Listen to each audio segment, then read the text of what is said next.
Welcome to the YouTube channel of Adarsh Navodaya education group. Hello friends, अभी तक हम लोग प्लेन मिरर से केवल परावर्तन यानी रिफ्लेक्शन को पढ़ रहे थे।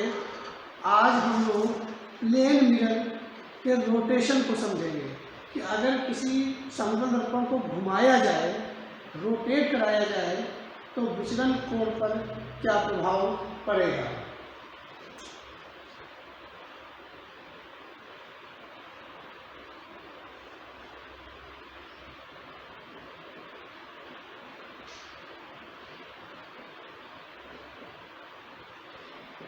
समतल दर्पण का घूर्णन। मान लीजिए आपके पास ये कोई समतल दर्पण दे रखा है, ओके। इस पर कोई प्रकाश किरण इस प्रकार आपतित होती है, तो इसका परावर्तन इस प्रकार हो जाएगा। इसको थोड़ा सा गहराई से समझेंगे। इसमें क्या होगा, ये इसका अभिलंब है जो अभी आपने खींचा दर्पण, इसका ये अभिलंब n है। इसका आपतन कोण I है और परावर्तन कोण R है।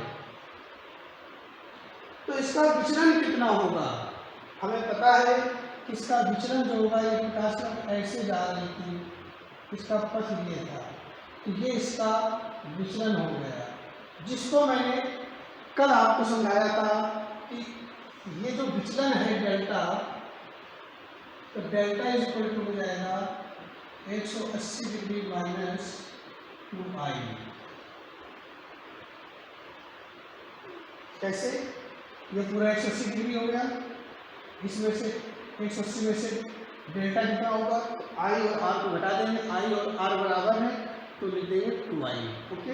180 में 2i घटा देंगे तो डेल्टा बच जाएगा। अगर इस दर्पण को मैं थीटा कोण घुमा देता हूँ, किधर घुमाएंगे, एंटी क्लॉकवाइज घुमा दीजिए या क्लॉकवाइज घुमा दीजिए, दोनों के इफेक्ट बराबर होंगे। फर्क क्या होगा कि जो विचलन कोण बढ़ेगा या घटेगा, जितना बढ़ेगा उतना ही घटेगा। मान लीजिए आपने समतल दर्पण को इस तरह से आपने थीटा कोण घुमा दिया, कितना घुमा दिया, थीटा कोण घुमाया। अब आप इसके कोणों को समझिए। मैं इन कोणों को अंकों के रूप में मान लूंगा तो आपको समझने में सुविधा हो जाएगी। मान लीजिए कि ये जो एंगल था ये 50 डिग्री था, कितना था, 50 डिग्री। तो ये एंगल भी कितना होगा, 50 डिग्री। ये लंब है तो ये अधलंब, जब ये 50 था तो ये एंगल कितना हो जाएगा,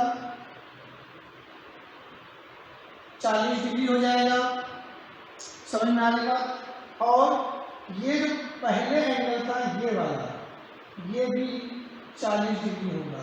क्यों, क्योंकि ये 90 डिग्री है, उसमें से ये 50 डिग्री हो गया, तो ये 40 डिग्री हो गया यहाँ से यहाँ तक। अब इसको समझना है, अगर आपने इसको थीटा कोण एंटी क्लॉकवाइज घुमा दिया, कितना घुमाया, एंटी क्लॉकवाइज। मान लो कि थीटा बराबर आपने इसको 10 डिग्री से घुमा दिया, कितना घुमा दिया, 10 डिग्री से घुमा दिया। तो आपतित किरण अगर वही रहे तो इसका अभिलंब कहाँ होगा, समझिए। ये दर्पण है तो अब अभिलंब इस पर ऐसे आएगा, 90 डिग्री पर आएगा। अब दर्पण के साथ में नया अभिलंब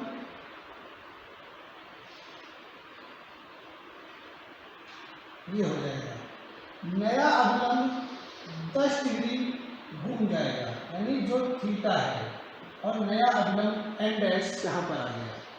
जब ये 10 डिग्री इधर की ओर अभिलंब चला जाएगा तो अब अभिलंब के साथ आपतन कोण जो नया आया है वो हो जाएगा 40 डिग्री। देखिए 40 डिग्री हो जाएगा क्या, 50 का 10 डिग्री कम हो गया, 40 डिग्री बचा। अब इस अभिलंब के साथ जो नई प्रकाश किरण परावर्तित होगी, वह इस नए अभिलंब के साथ 40 डिग्री का ही कोण बनाएगी। आपतन कोण बराबर परावर्तन कोण, ये 40 डिग्री अब क्या हो गया, आर डैश हो गया। डायग्राम में सब कुछ छुपा हुआ है, देखते जाइए समझ में आ जाएगा।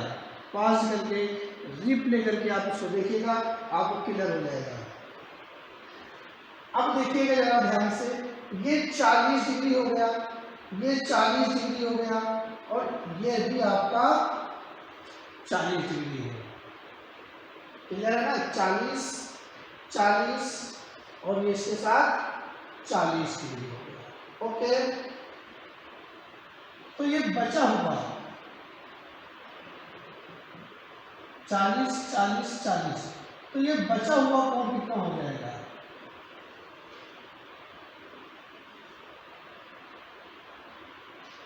40 40 और 40, तो बचा हुआ टोटल 180 हो जाएगा।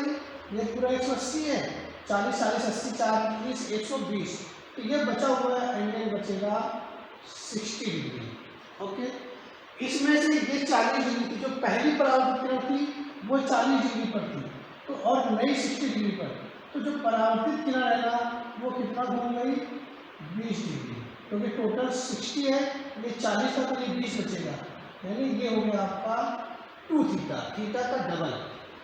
तो रिजल्ट क्या आया हमारे पास, रिजल्ट ये आया कि अगर किसी दर्पण को थीटा कोण एंटी क्लॉकवाइज वामावर्त घुमा दिया जाए तो परावर्तित किरण भी उसी दिशा में 2 थीटा से घूम जाएगी। कितना घूम जाएगी, 2 थीटा से घूम जाएगी।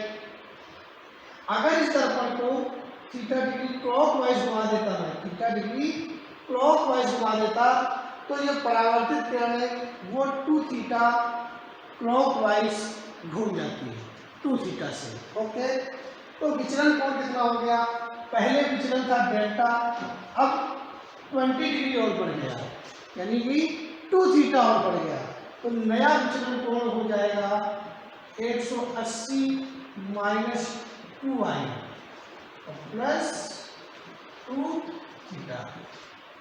ओके, पहले जो था 180 डिग्री माइनस 2i था यहाँ से यहाँ तक, अब कितना हो जाएगा 180 माइनस 2i और माइनस प्लस 2 थीटा, क्योंकि विचलन कोण 2 थीटा से और बढ़ गया। अब देखिए यहाँ पर 2i क्या है, 2i ये पहले वाला ही है। ओके, चलिए अब हम लोग ये देखेंगे नया जो हमारे पास आएगा टॉपिक, वो कुछ ऐसा आएगा कि किसी समतल दर्पण में अगर जो है जो 2 या 3 दर्पण को एक साथ समायोजित कर दिया जाए, तो उस स्थिति पर आपका जो प्रतिबिंब है वो कैसे बनेंगे और कितने बनेंगे, इस चीज का हम लोग अध्ययन करने जा रहे हैं।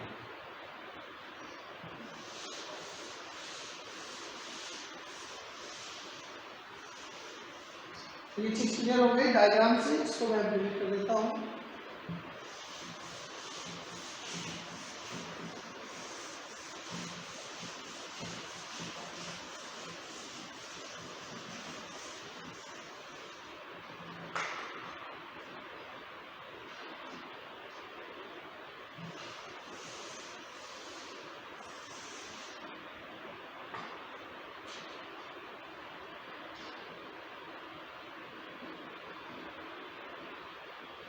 दो समतल दर्पणों का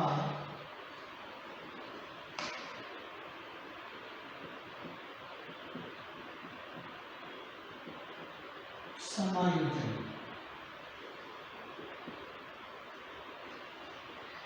किस तरह समझेंगे इसको। मान लीजिए कोई एक समतल दर्पण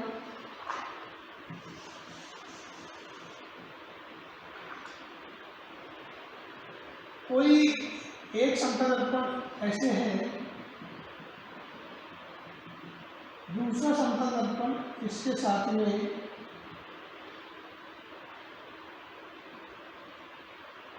थीटा कोण बना रहा है। समझिएगा, समतल दर्पण, इसका नाम मैंने M1 डाल दिया, इसका नाम M2 डाल दिया, और ये एक दूसरे से थीटा कोण बनाते हैं।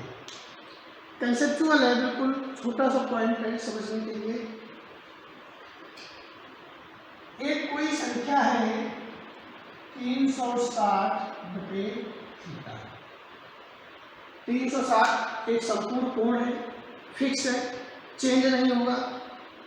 थीटा दो दर्पणों के मध्य बना हुआ कोण है, जिस कोण पर उनके परावर्तक सतहें एक दूसरे से झुकी हुई है, वह कोण थीटा है। अगर पहला कंडीशन, अगर थीटा की वैल्यू इस तरह से है कि 360 में उसको डिवाइड किया जाए, 360 से उसको डिवाइड किया जाए, डिवाइड करने पर जो संख्या आती है वह एक सम संख्या आती है। क्या आती है? सम संख्या।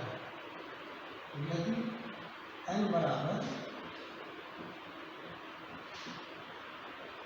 सम संख्या, तो प्रतिबिंबों की जो संख्या होगी, x मान लें या इसको x मान लें, तो संख्या n अच्छा करेंगे, ये x ले लिया, तो प्रतिबिंबों की संख्या को n से दिखा देते हैं, अच्छा लगेगा थोड़ा। तो संख्या n बराबर x - 1 होगी। समझ में आ गई बात?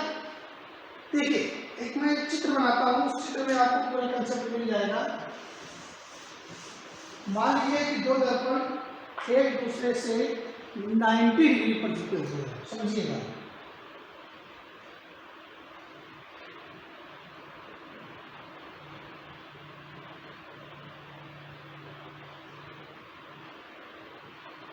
तो 90 डिग्री पर अगर झुके हुए हैं, तो एग्जाम्पल के तौर पर x बराबर हो गया 360/90 बराबर 4 सम संख्या है। तो प्रतिबिंबों की संख्या कितनी हो जाएगी? 4 - 1 बराबर 3। कितने प्रतिबिंब बनेंगे? 3। कैसे? वस्तु कहीं भी रखी हो, इसके अर्धक पर रखी हो या अर्धक से ऊपर नीचे, कहीं पर भी रखी हो, हर जगह सम के लिए यही सूत्र काम करेगा। मान लीजिए वस्तु यहाँ पर रखी है, समझिएगा, x, y पर कोई वस्तु ओ रखी हुई है। दर्पण M1 के कारण इसका प्रतिबिंब कहाँ बनेगा? दर्पण M1 के कारण प्रतिबिंब कहाँ बनेगा? तो ये इससे y दूरी पर है, तो ये इससे y दूरी पर एक प्रतिबिंब बन जाएगा। यह पहला प्रतिबिंब है। ओके, दर्पण M2 है। इस प्रतिबिंब का जो कोऑर्डिनेट होगा वो x और y एक्स पर दूरी y, तो x, y पर या x और माइनस y कह सकते हो अगर हम दिशा सही ले लें, तो ये x और y, तो ये x और माइनस y पर प्रतिबिंब बन जाएगा कि नहीं बन जाएगा? फिट है मामला। इसकी जो डिस्टेंस है यहाँ से x है, तो इसका प्रतिबिंब M2 के कारण यहाँ पर बनेगा, इसको मैंने I2 ले लिया। ओके, इसका जो कोऑर्डिनेट है वो -x, y हो जाएगा। एक प्रतिबिंब, दो प्रतिबिंब। अब देखिए, इस प्रतिबिंब का इस दर्पण से प्रतिबिंब कहाँ बनेगा? इसको मैंने डैश करके आगे बढ़ा लिया, तो इसका प्रतिबिंब हमारे पास यहाँ पर आ जाएगा। M1 के कारण I2 का प्रतिबिंब, तो इसको मैंने I2 डैश ले लिया। क्या ले लिया? I2 dash. और इसके जो कोऑर्डिनेट हो जाएगा -x, -y हो जाएगा। इस दर्पण के कारण इसका प्रतिबिंब यहाँ पर बनेगा। ओके, अब हम लोग ये देखेंगे कि इसका प्रतिबिंब इस दर्पण के कारण कहाँ बनेगा। अगर ये दर्पण बड़ा होगा तो ये x दूरी पर है, ये भी x दूरी पर बनेगा। तो जो I1 का जो डैश है वो भी यहीं पर लाई करेगा। तो प्रतिबिंब कितने बने? 4 बने। समझिएगा, प्रतिबिंब 4 बनते हैं, लेकिन एक प्रतिबिंब ऐसा होता है जिस पर दूसरा प्रतिबिंब उसी पर लाई कर जाता है। समझ में आएगा? यानी इसका जो इससे बना प्रतिबिंब है और I1 का M2 से बना प्रतिबिंब है वो एक दूसरे पर लाई कर जाता है। तो यहाँ पर प्रतिबिंब दिखेंगे कितने? बने दो, दिख तो एक रहा है। तो हम जब काउंट करेंगे तो कितने बोलेंगे? 1 2 3 प्रतिबिंब बनेंगे। तो ये ऐसा आप कोई भी अगर सम आता है तो इसी तरह से x-1 प्रतिबिंबों की संख्या होती है। इस प्रतिबिंब का ये जो बना, इसका हम कहें कि जो प्रतिबिंब वो भी बनेंगे, तो कहाँ बनेंगे? तो जब मैं इसको देखता हूँ तो ये दर्पण के पीछे आ गया, इस दर्पण से भी ये पीछे आ गया, और हमने कहा कि अगर किसी दर्पण के पीछे कोई वस्तु होती है तो उसका प्रतिबिंब नहीं बनता है, उसका प्रतिबिंब नहीं बनता है। ध्यान रखिए। तो इस स्थिति पर हम देखते हैं कि यदि दो दर्पण थीटा कोण पर झुके हों और 360 में थीटा का भाग देने पर हमें एक सम संख्या प्राप्त होती है, तो उससे प्राप्त प्रतिबिंबों की जो संख्या होती है वो x-1 यानी जो संख्या आती है भाग देने पर उससे एक कम प्रतिबिंब बनता है। क्लियर है? ध्यान रख लीजिएगा, कोई समस्या है तो आप बता दीजिएगा इसमें से। अब हमारे पास एक दूसरा पॉइंट आता है कि अगर दोनों दर्पण थीटा कोण पर इस प्रकार झुके हैं कि भाग देने पर एक विषम संख्या आती है, उसको हम लोग समझेंगे।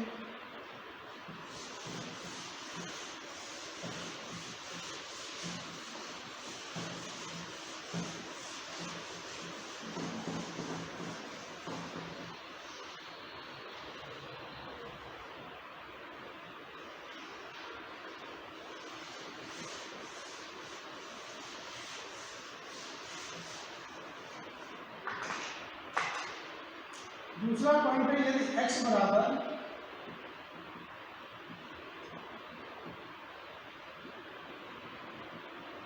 विषम संख्या है, विषम संख्या है तो इसमें दो केस बनते हैं कि वस्तु उनके सममित पर है क्या, सिमेट्रिकल है क्या, उनके कोणों के अर्थक पर रखी है क्या।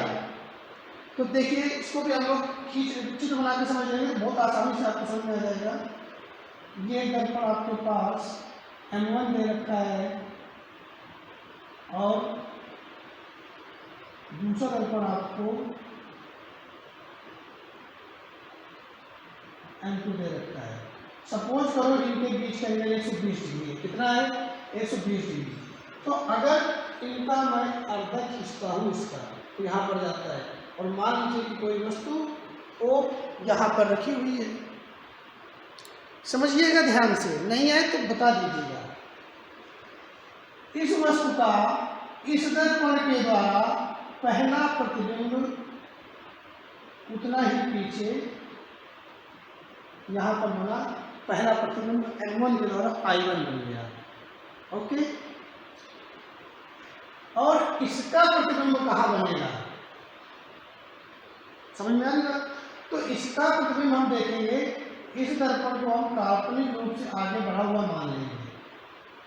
तो इस दर्पण पर हम यहाँ पर एक इसके ठीक सामने, यहाँ पीछे दर्पण के पीछे ठीक सामने यहाँ पर इसका प्रतिबिंब M2 दर्पण के द्वारा I2 बन गया। M2 दर्पण के द्वारा I2 बन गया। फिट है ना मामला?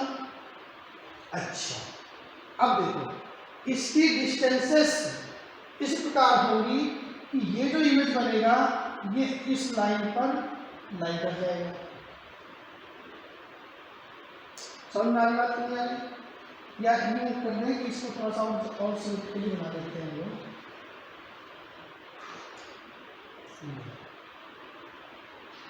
I2 एक्सपोनेंशियल, ये दो प्रतिबिंब हमको प्राप्त हो गए। अब देखिए तीसरा प्रतिबिंब कहाँ बनेगा। तो तीसरा प्रतिबिंब हम क्या करेंगे, इस दर्पण के द्वारा इसका प्रतिबिंब बनाएंगे और इस दर्पण के द्वारा इसका प्रतिबिंब बनाने की हम लोग कोशिश करेंगे।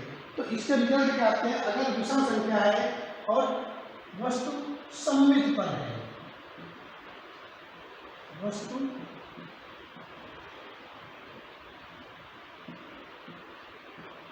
सममित पर है यानी कि अर्धक पर,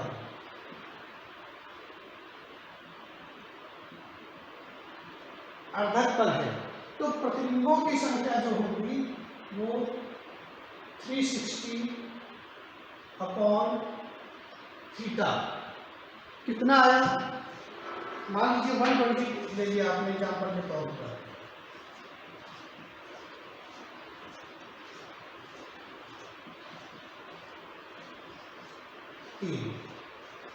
प्रतिबिंबों की संख्या 3 आया। इसका एक प्रतिबिंब है, 3 आ रहा है, एक प्रतिबिंब है। अब अगला जो बनेगा वो यह प्रतिबिंब इस दर्पण पर लाई कर जाएगा। आप सिमेट्रिकली देखिएगा ऐसे,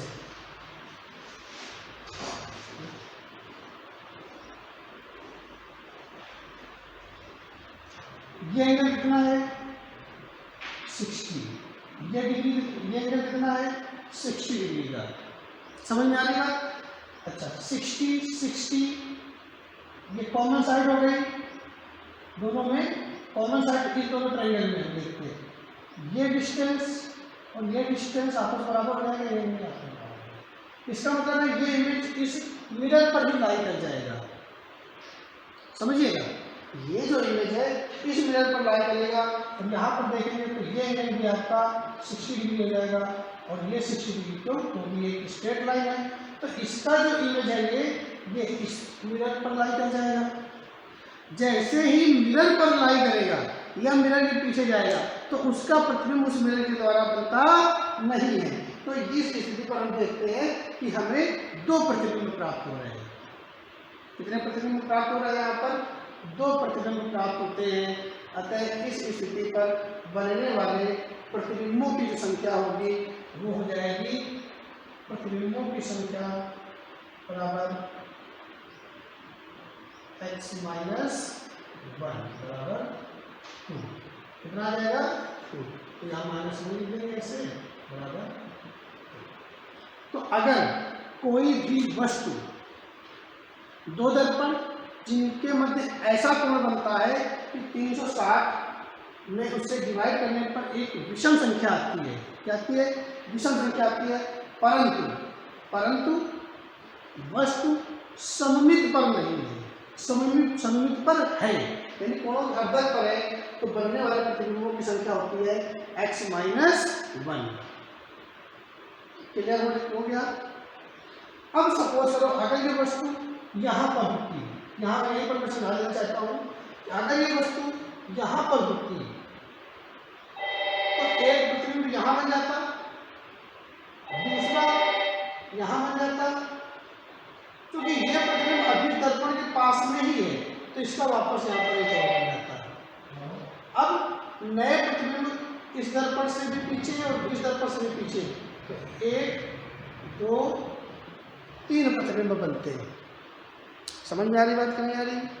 3 प्रतिबिंब बनते हैं। तो दूसरा इसका जो भाग है ऐसे समझेंगे कि यदि वस्तु सममित या अर्धक पर नहीं है तो प्रतिबिंबों की संख्या बराबर 3 यानी n बराबर x ही होगा।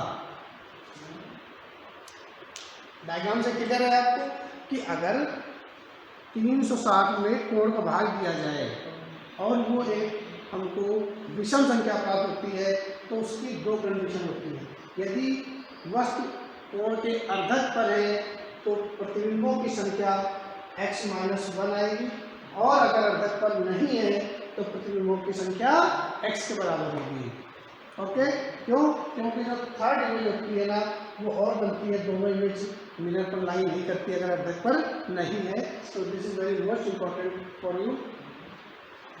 अब हम लोग ये देखेंगे कि किसी समतल दर्पण में अगर किसी वस्तु का पूर्ण प्रतिबिंब देखना है तो उस दर्पण की लंबाई कितनी होनी चाहिए। इसको हटा देता हूँ।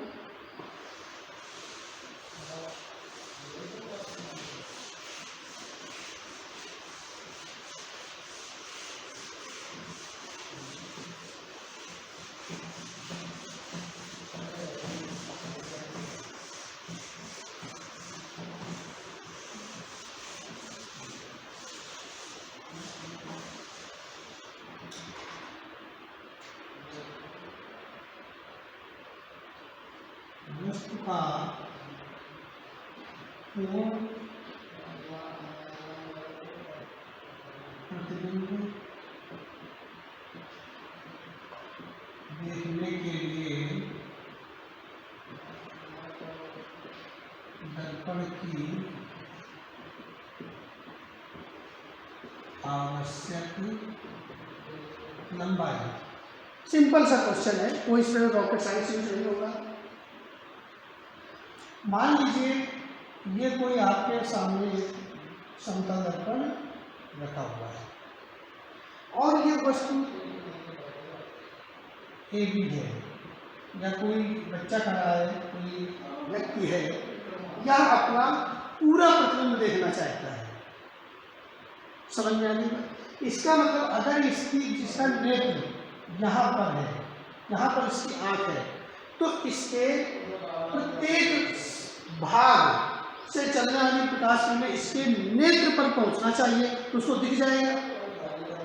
आंख छोटी, इतना बड़ा प्रतिबिंब हमको पूरा पेड़ दिखाई देता है, तो इस पूरे पेड़ से आने वाली प्रकाश शीर्ष से और बेस से, आधार से, वो सभी प्रकाश किरणें हमारी आंखों में आ रही, तभी तो हमको पूरा का पूरा दिखाई दे रहा है। इतना बड़ा सूर्य, चंद्रमा, इतने बड़े तारे दिखाई देते हैं हमको। क्यों? क्योंकि उस पृष्ठ से संपूर्ण प्रकाश किरणें हमारे नेत्रों पर पहुंचती हैं। अब अगर मुझे इसको अपना नेत्र दिखाई दे जाए और इसको अपना पैर दिखाई दे जाए तो पूरा वस्तु दिखाई दे जाएगी। जैसे नेत्र से चलने वाली प्रकाश किरण ऐसे जाएगी और वापस आएगी तो इसको आंख दिख जाएगी।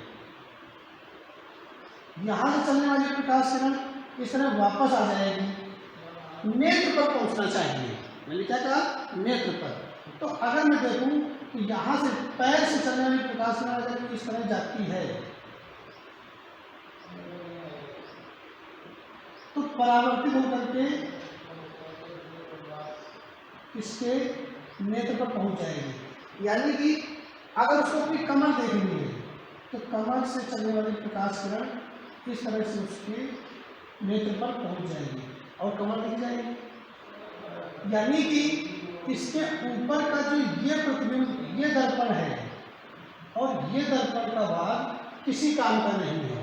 उसको तो इतना दर्पण चाहिए क्योंकि यहाँ पर वस्तु की प्रकाश किरण पड़ती है तो वो उसके नेत्रों पर जाती नहीं है। तो एक्चुअली उसको जो नीड है, आवश्यकता है, वो केवल इतने दर्पण की आवश्यकता है, बाकी उसको दर्पण नहीं होता तो कोई ज़रूरत। जैसे हम ड्रेसिंग टेबल पर अपना चेहरा देखते, शरीर देखते हैं तो उसका कुछ भाग ऊपर खाली रहता है, पीछे की दीवार और अलमारियाँ वगैरह दिखाई देती है। तो इसका मतलब अगर वो दर्पण नहीं होता ऊपर का तो भी हमारा काम चल जाता है। क्लियर है ना? तो इसी प्रकार से ये दर्पण का भाग और ये दर्पण का भाग नहीं भी है तो हमें कोई प्रॉब्लम नहीं है। तो ये दर्पण कितना बड़ा है इसको समझेंगे, ये कितना बड़ा है। तो इसकी हाइट को हम लोग नाप लेंगे। तो कैसे नापेंगे? देखिएगा, ये वस्तु है ए बी और ये दर्पण है, कितना बड़ा है। यहाँ से चलने वाली प्रकाश किरण वापस आ गई, यहाँ से चलने वाली प्रकाश किरण उसके नेत्र पर पहुँच गई और वस्तु दिखाई दे गई, कोई प्रॉब्लम नहीं है। ओके, इतना बड़ा दर्पण चाहिए हमें। अगर मैं देखूँ तो ये एंगल अगर आई है ये आर है, दोनों की वैल्यू बराबर होगी क्योंकि आपतन कोण बराबर परावर्तन कोण। ये थीटा, अगर मैं इसको थोड़ा और आगे बढ़ा देता हूँ, अगर इसकी लंबाई 2x मान लेता हूँ तो आसानी रहेगी। अगर उस बच्चे की लंबाई 2x कितनी है, 2x है, तो देखिए कितना हो जाएगा भाई, इस त्रिभुज ए बी सी ओ में, ए ओ सी में थीटा, इसका ये है theta 90 90 90 minus theta 90 minus theta, यानी ये अल्फा होगा तो ये भी अल्फा हो जाएगा, और ये भुजा ओ सी वैल्यूज हो गई, त्रिभुज सर्वांगसम हो गए, यानी अनुपातिक भुजाएं बराबर हैं। थीटा के सामने की भुजा ओपी और इस थीटा के सामने की भुजा ओए बराबर है, यानी ओए बराबर ओबी, ओए प्लस ओबी बराबर 2x। अगर इसको मैं y मानूं तो y 2y बराबर 2x, x बराबर y। यदि मान लो तो मैं ये कह देता हूँ कि ये जो दोनों पार्ट आपस में बराबर है, ओके, ये पार्ट बराबर है। इसको थोड़ा सा अंकों में सही देता हूँ, इसको L मान के कर देता हूँ, है ना, L मान पूरा, आपके समझने में कंफ्यूजन हो जाएगा, L मान लें। तो यहाँ पर ये OA बराबर OB, OA प्लस OB बराबर L, y प्लस y बराबर L, 2y बराबर L, y बराबर L/2, यानी ये जो लंबाई है वो y के बराबर है, जो कि L/2, ऐसे आपको जल्दी समझ में आ जाएगा। तो आवश्यक दर्पण की जो लंबाई है वह वस्तु की लंबाई की आधी होनी चाहिए। पहला पॉइंट ये, आधी लंबाई का दर्पण, जैसे मान लीजिए कि किसी वस्तु की जो लेंथ है वो 1 मीटर है, तो उसे आधा मीटर दर्पण अगर दे दिया जाए, सामने रख दिया जाए, तो वस्तु पूरी दिखाई देगी। लेकिन दर्पण कहाँ रखा जाएगा, ये एक दूसरा प्रश्न निकलता है। तो दर्पण कहाँ रखने का मतलब है कि कितनी दूर रखेंगे, डजंट मैटर, कोई दिक्कत नहीं, कहीं रखो, दर्पण इसके पास में होता या दूर होता, इस बात का कोई फर्क नहीं पड़ता। यानी वस्तु का पूर्ण प्रतिबिंब देखने के लिए दर्पण से वस्तु की दूरी प्रभावी नहीं होती है।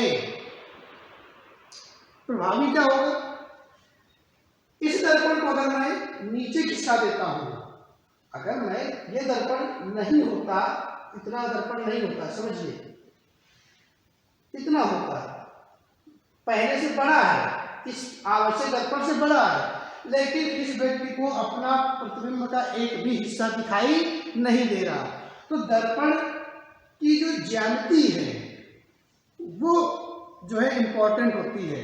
तो अगर हम आंख की स्थिति उसके शीर्ष बिंदु पर ले लें, तो दर्पण की जो स्थिति है वह वस्तु के समांतर और उसके शीर्ष बिंदु से प्रारंभ होना चाहिए। बीच की दूरी का कितनी होगी, कोई मैटर नहीं है। मैटर क्या है कि दर्पण की जो ज्यामिति है वस्तु के समांतर तथा उसके शीर्ष बिंदु से प्रारंभ होना चाहिए, जबकि जो नेत्र है वह वस्तु के शीर्ष बिंदु पर है। लेकिन नेत्र तो हमारे सर से कुछ नीचे होता है, तो दर्पण की स्थिति फिर क्या होगी, तो इसको हम एक ज्योमेट्री के माध्यम से समझेंगे। किस तरह से, देखिए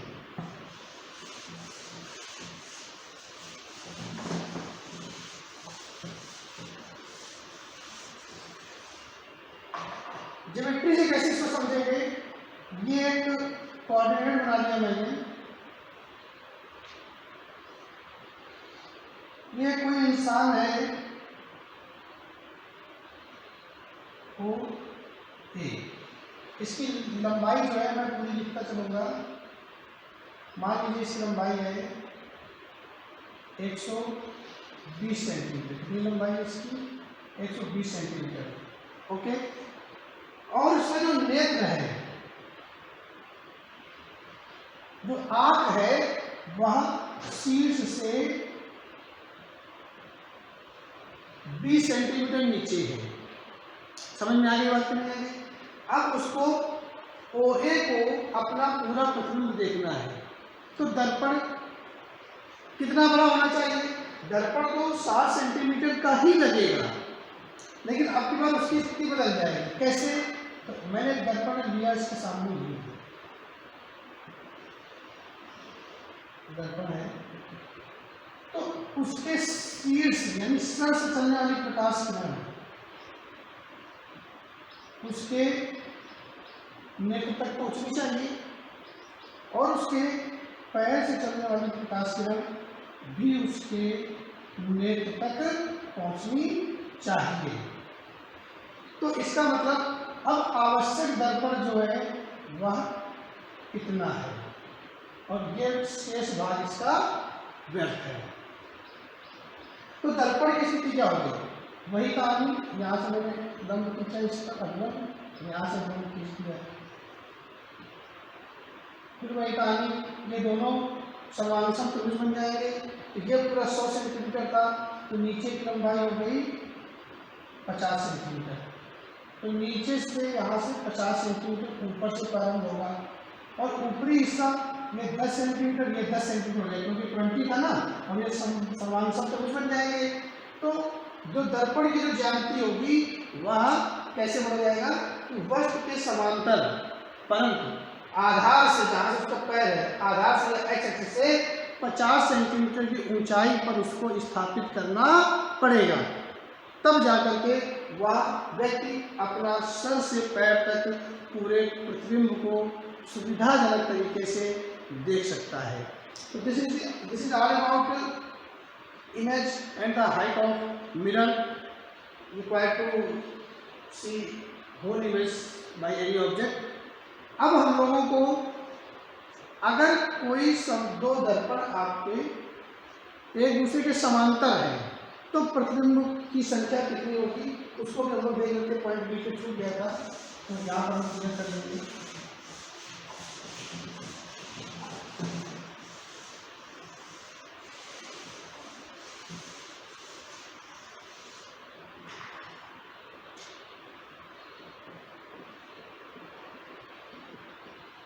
दो समांतर समतल दर्पण,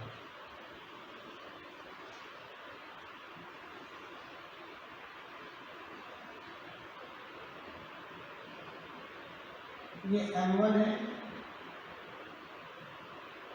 ये M2 दर्पण है। इसके बीच में यहाँ पर एक कोई वस्तु ऐसे रखी हुई है,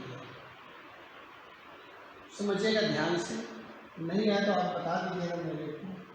ये दूरी x है और ये दूरी y है, कोई बीच में नहीं है, या बीच में भी हो एक ही चीज़ है। इन दोनों के बीच में एंगल कितना है? कितना एंगल बनेगा भाई? दोनों समांतर है, 0 डिग्री हो जाएगा। x बराबर 360/0 दैट इज इन्फिनिटी। ओके, तो अनंत प्रतिबिंब बनेंगे।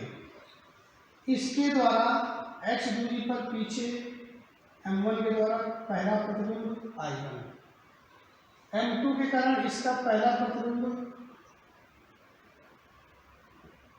I2, इससे y दूरी पर, समझ में आ रही बात? इससे y दूरी पर, इससे x दूरी पर। ओके, अब M1 के द्वारा इसका बन गया, अब इसका भी तो बनेगा, तो इसकी दूरी हो गई यहां से 2y + x, तो इसका इमेज यहां पर बनेगा करके M1 के द्वारा इसका तो बन जाएगा I2 का डैश, है ना, I2 का प्रतिबिंब तो हमने I2 डैश डाल दिया, जिसकी डिस्टेंस क्या होगी, यहां से यहां तक 2y + x है, ये भी 2y + x हो जाएगी। इसका प्रतिबिंब इसके द्वारा पीछे बनेगा, तो इससे इसकी दूरी कितनी है? M2 से इसकी दूरी हो गई 2x प्लस वाई, तो इसका जो प्रतिबिंब बनेगा पीछे यहाँ पर कहीं, वो बनेगा आपका I1 डैश, दूरी होगी इसकी 2x प्लस वाई। समझ में आ गई बात। ऐसे ही अब जब नया इमेज यहाँ से ये बना लेंगे हाइपोटेनस, तो इसका इमेज वापस पीछे जाएगा और इसका इमेज फिर से इसके पीछे आएगा।